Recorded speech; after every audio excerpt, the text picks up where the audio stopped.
So, what do you think about floors? Floors. I can't say I think of them too much, really.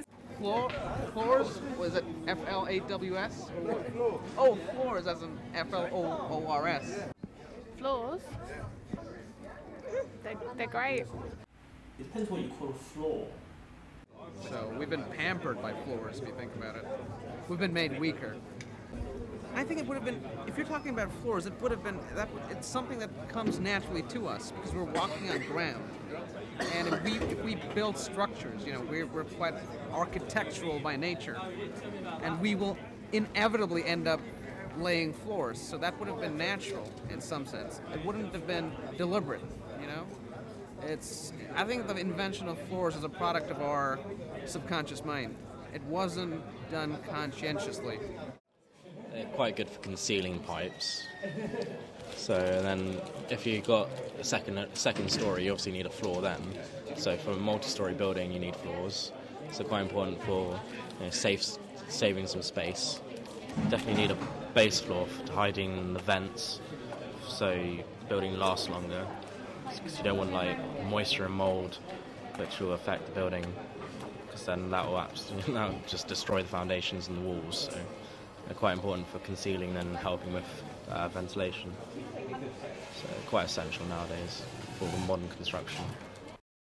If you're walking into a room, then visually it's an incredibly important component, and visually whether it reflects light or is a kind of dark surface, whether it picks up dirt, all those sort of visual signs.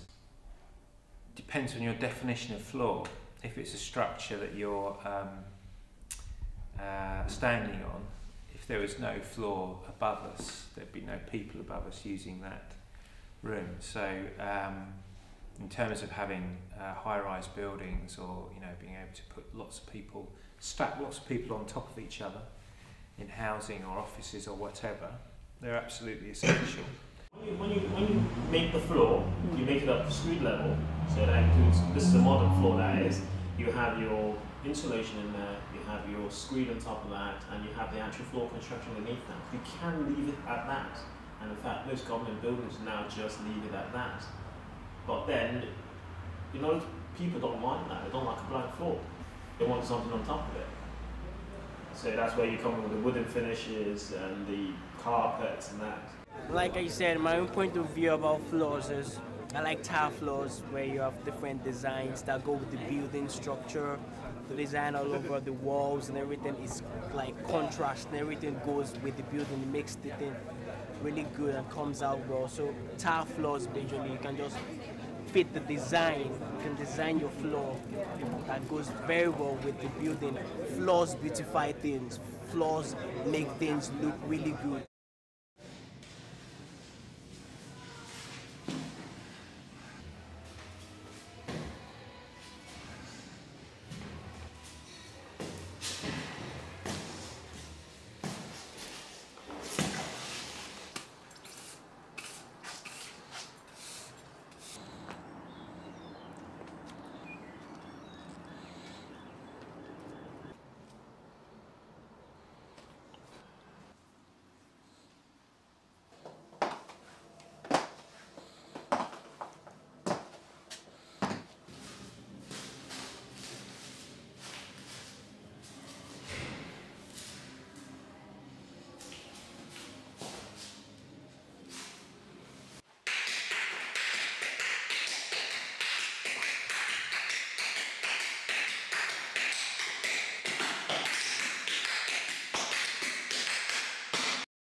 I think what needs to be understood is the difference between a floor and a floor covering.